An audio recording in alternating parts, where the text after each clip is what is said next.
You're about to watch a great interview on TYT Interviews. If you want to watch them live, members are the only ones who get to do that. tytnetwork.com/join. Become a member. Enjoy the interviews as they happen.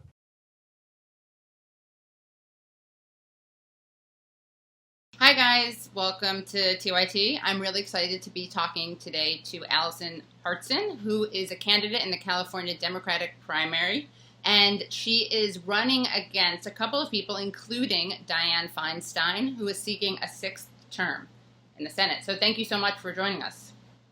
So happy to be here. Thanks for having me, Katie. Could you tell us a bit about what got you into politics in the first place? I know that you worked as a high school teacher, and you were raised in a working class family, and you saw kind of up close the divide between the haves and have-nots in this country. Can you tell us how your personal experience influenced your career? Sure. I mean, it was a number of things. Really, it was seeing one issue after another related back to politics, related back to policy. So I was an English teacher. I also designed and taught an intervention program for our students who were at risk of not graduating high school. And it was in teaching that program in particular where I saw what these kids really needed to help. And this program was successful in keeping these kids off the streets, they were statistically on track for prison, helping them to make sure that they could go on and do what they want to next with their life, should it be college or vocational school or career. And they were doing it. And I have students now from that program who have graduated from college. But as just one example of so many that I've seen, 2 years into that program, the school wanted to cut that program, citing that they didn't have the money for it. But meanwhile, they got something like a $10 million grant for computers that were being used only for standardized testing for our students. So you combine that with watching my students struggle to focus in school, struggling to do their homework and have the kind of accountability and support that you really need in the community and at home, because their parents are working 2 to 3 jobs just to be able to keep a roof over their heads and be able to make sure that they can keep the lights on.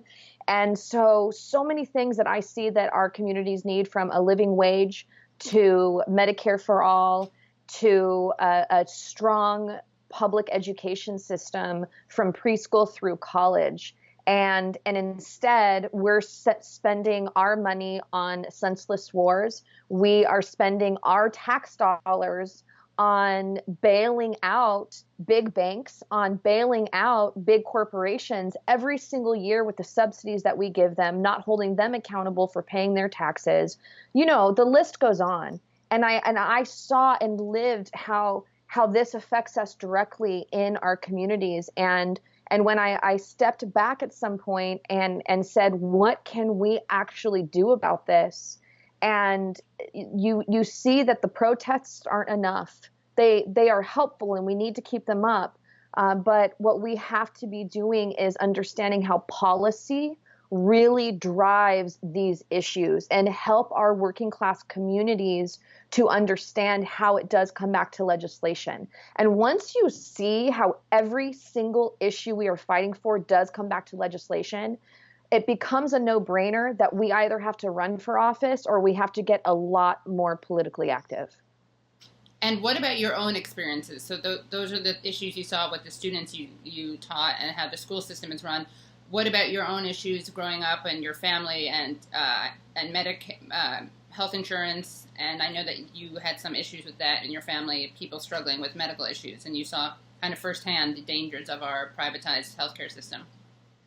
Yeah, sure. So I have 8 brothers and sisters, a pretty large family, and in my family runs a couple of health issues. So on my dad's side, it is cancer. It's colon cancer and pancreatic tumors, which have been found through my family's diagnosis to be connected. And then on my mother's side is breast cancer. And so many people on my mother's side have died from that, including my grandmother, who was kind of like my second mom. She lived with us and helped to raise me while my mom worked 7 days a week to pay the bills. And then on my father's side, my grandfather passed away from this disease. My father passed away from a pancreatic tumor. I have a sister who passed away from it. I have a brother who passed away from it. I have another brother who is still alive and has actually had his entire colon removed in order to fight back against these polyps and prevent them from turning into cancer.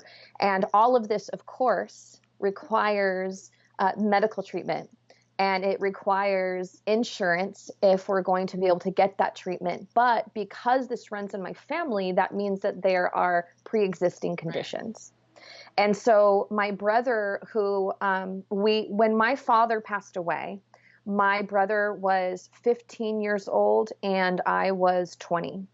And so my brother ended up having insurance for just about another year on my stepmom's insurance, but then she lost her job. And she lost her job in large part to struggling with the depression and the stress of my father having died. And she didn't work while my father was alive. He was the one who worked 7 days a week, and she stayed home and took care of the kids. So then she had to go out and get a job. And then, all of those pressures combined, she ended up losing her job. They lost their insurance, but my brother had these polyps, meanwhile, in his colon that were growing since he was about 11 or 13 years old when he was diagnosed. And so the doctors told us that he was probably not going to live past about 2025 if we didn't get this surgery, but it was going to cost an enormous amount of money we couldn't afford.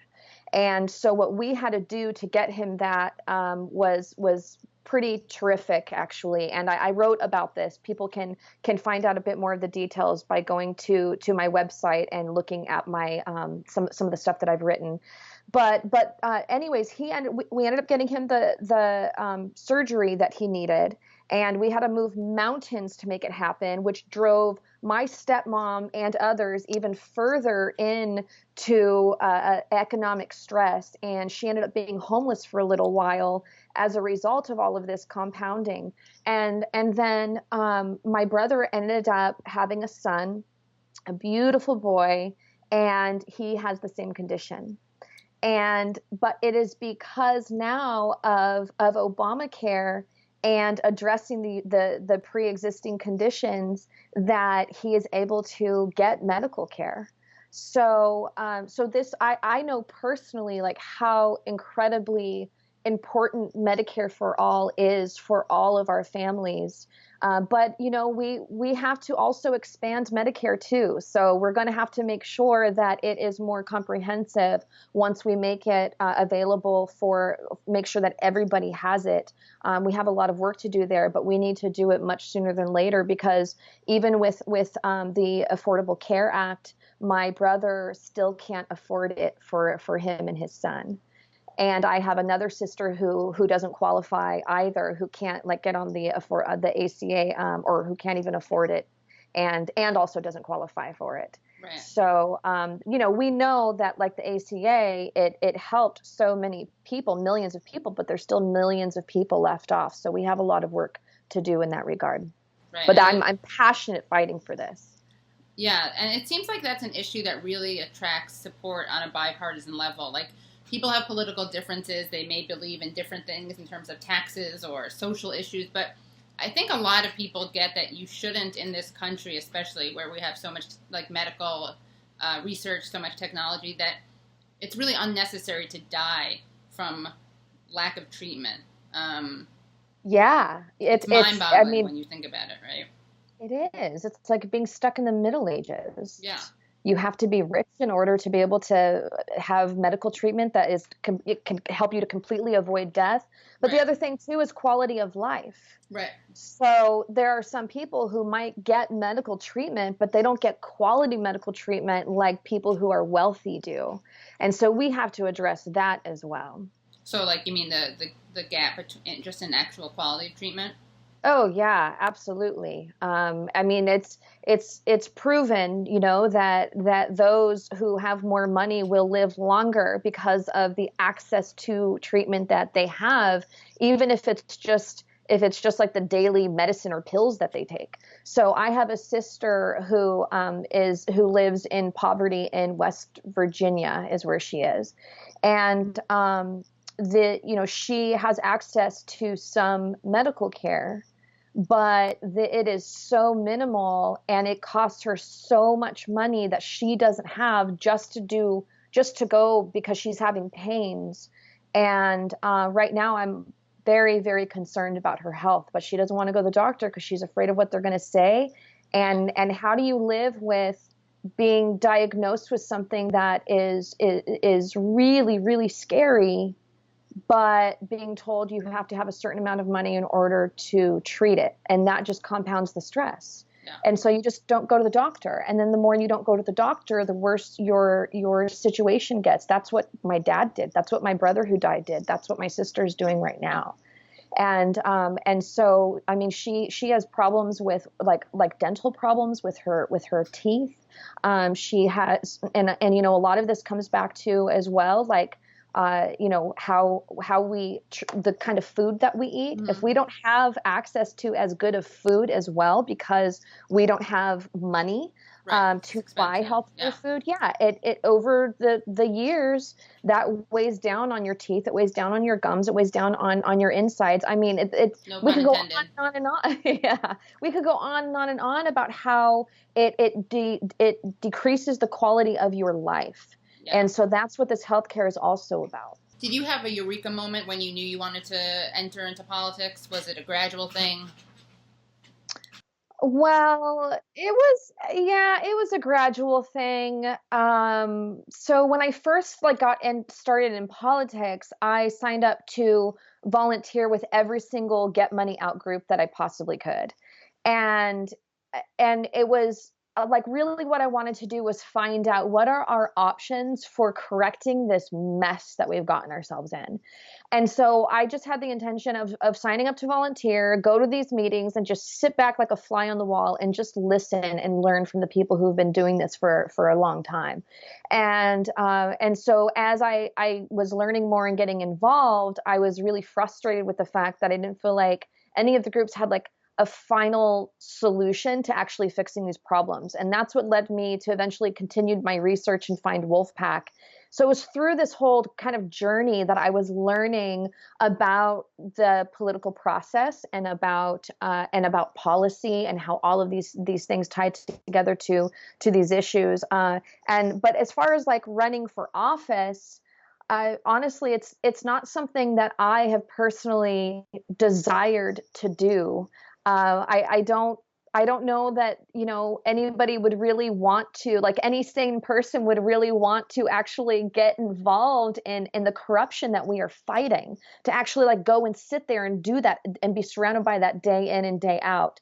And so I struggled with it, but through the many conversations I had with the team of people, that I was talking to about this, including my family, whether or not to do this, I really ultimately landed on, if I don't do every single thing in my power, then I have to take responsibility for what's happening to this country.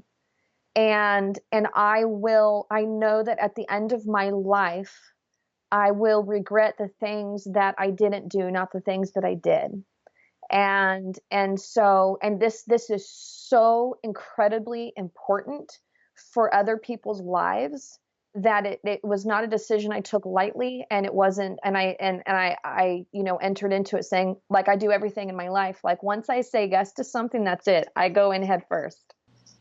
Yeah, it's funny. It's kind of like with administrators in general. I've often found that you want the people, the best administrators are actually kind of the reluctant ones, because you don't want power-hungry people going into these positions. So, that's true. And it's actually something that when I was running Wolfpack, one of my biggest things about finding people to step up and put into some kind of leadership role was actually the people who wanted it less. Right. And it's and there's kind of something we talk about in the activist world, that usually the people who raise their hand first are the last ones you want to actually do something. Right.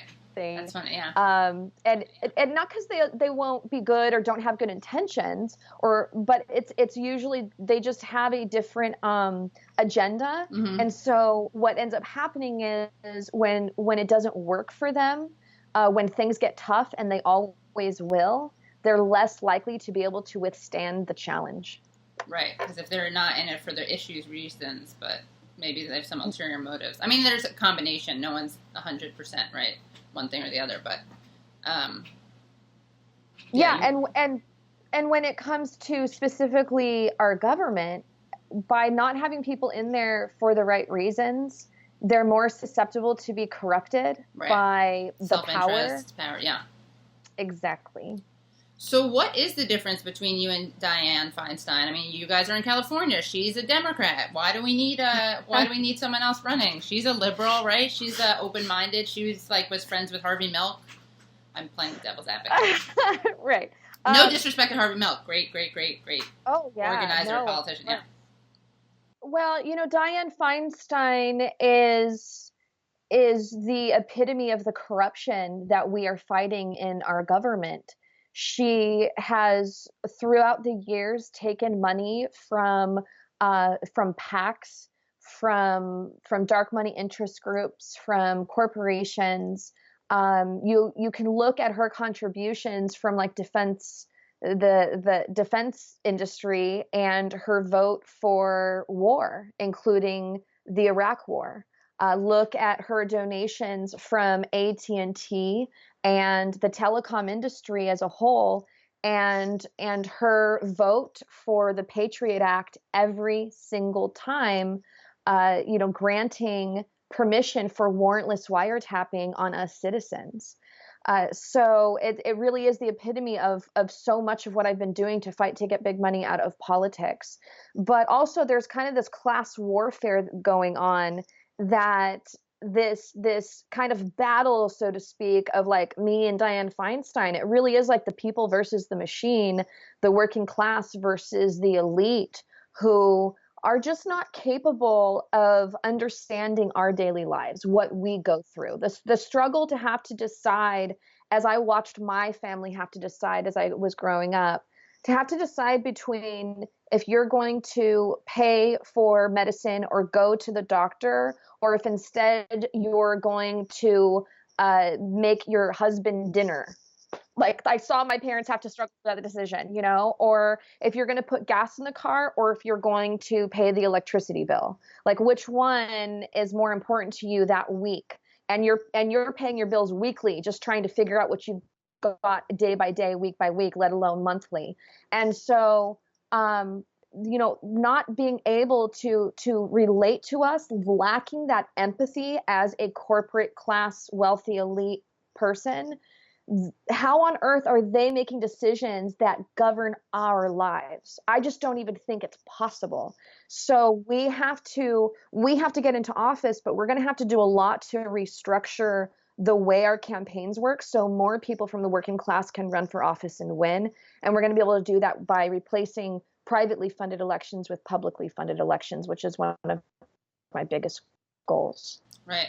I mean, it's interesting because sometimes there's a lack of empathy. Hillary Clinton famously said at one of her Goldman Sachs speeches that, people like her, in a moment of actual, I think, genuine self-reflection, said that it's hard for wealthier people to stay connected to working people because they're just not in touch with that reality. But you do have a lot of Democrats who are, part of the 1%. But to be fair to them, they still vote against their own, at least short-term, economic self-interest, right? They don't vote for their own tax breaks, right? That's one of the differences, to the extent that there are, between Republicans and Democrats. Is some Democrats are like, well, I deserve to pay more because of my, privileges, right? But can you talk to us about Feinstein's vote when it came to Bush tax cuts? Yeah, she voted for the Bush tax cuts. So she continues, she really is more Republican than she is Democrat. And anything that she speaks on that sounds liberal is not really reflected in any kind of legislation that she champions. So, for example, She talks a lot about empowering women and fighting for female or for just gender equality. But where is that fight? Where is that championing? Based on research, we know that one of the best ways to make sure that we have equal pay in the workplace is to ensure paid family leave and paid parental leave. Where is that? I don't see that anywhere.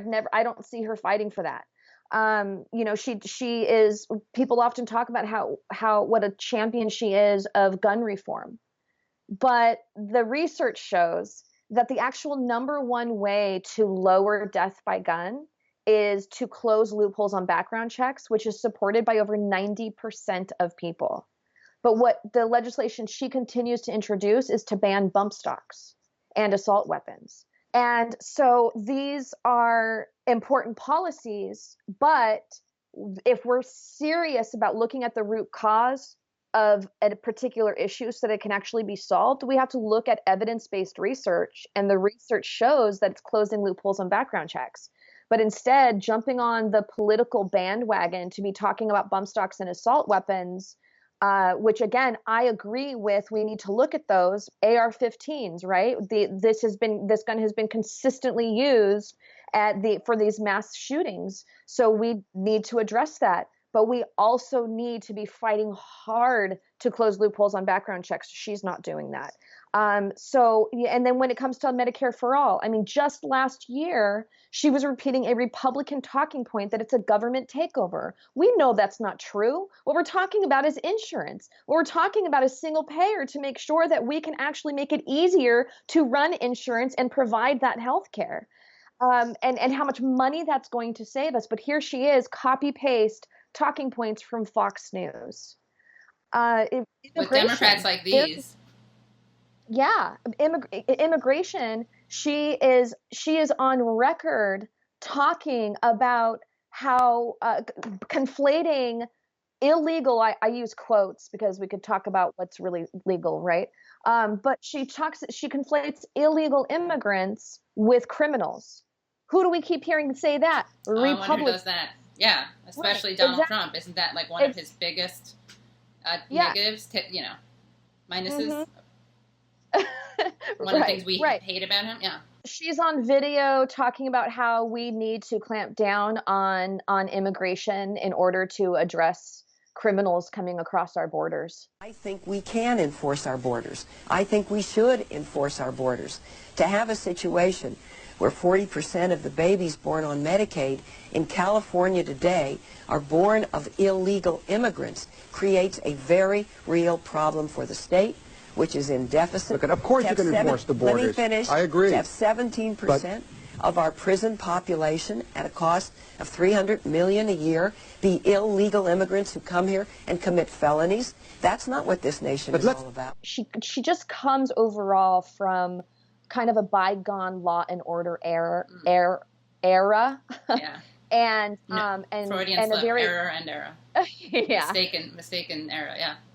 And but she comes from this era where she hasn't progressed, and it's not as much how long she's been in office. It's not really age either, because we can look at Bernie Sanders, who's old. He's quite a bit older as well, right. And he's been in office. Also chronologically empowered. We can call that. I'll just make that up.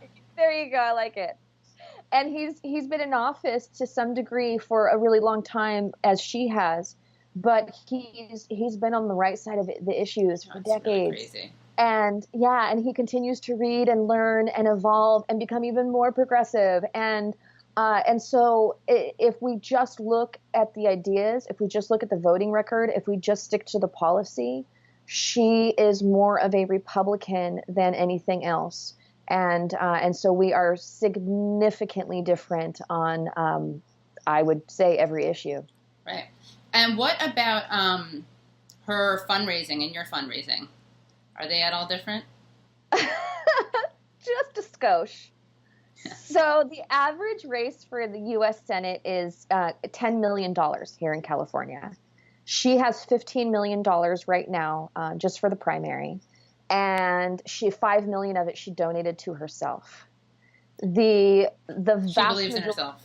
Yeah. The vast majority of the rest of it is from large donors and PACs, political action committees, right? Dark money groups. And I think it's less than 5% of it comes from small dollar donors, being $200 or less. My donations, 72% of my donations is from small dollar donors. The rest is from what is called large dollar donors, meaning $200 or more. And I have no PACs that have contributed to me. I don't accept money from corporate PACs at all whatsoever. And so we've raised with my campaign, I think we're just under, we're either still under 400,000 or under 500, but less than $500,000. And what we've been able to do with that money to build the infrastructure that we have with my campaign has been exceptional, even for my standards. So we have over 1,900 volunteers for my campaign. I mean, it really is a people's movement. Those small dollar donations translate to individuals, into human beings. I think right now my average donation is $29. And so, you combine that with social media. So we really put our money into that aspect as well, in addition to supporting my volunteers.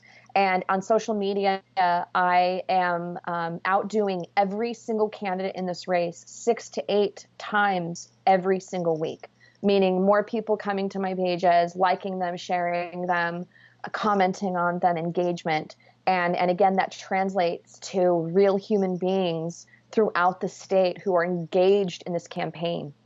Yeah, and that's great. And can I just quickly mention a poll that just came out? Okay. So a poll just came out when an Emerson University poll, which was released Monday, right, of this week. And it shows that Senator Dianne Feinstein faces viable challenges from 5 of nearly 30 opponents. Feinstein, 84, is running for a 6th term in the U.S. Senate. The poll shows 5 of Feinstein's opponents are statistically tied for the 2nd spot in the top 2 primary. State Senate Pro Tem Kevin DeLeon, self-finance lawyer Eugene Patterson Harris, 2 Republicans, and 37-year-old former teacher Alison Hartson. Hey, how come they don't name everyone else's age? Anyway. That is interesting, isn't it? Yeah. Wow. That is very interesting. So were you surprised by this? Did this make sense to you? And what are the differences between you and the other primary challengers? No, I'm not surprised by it at all. It actually reflects the internal data we have from the field that we're doing, knocking on doors and making phone calls. I mean, our data shows that I am beating Dianne Feinstein and have a chance to come in first place, but this isn't what the polls are going to show.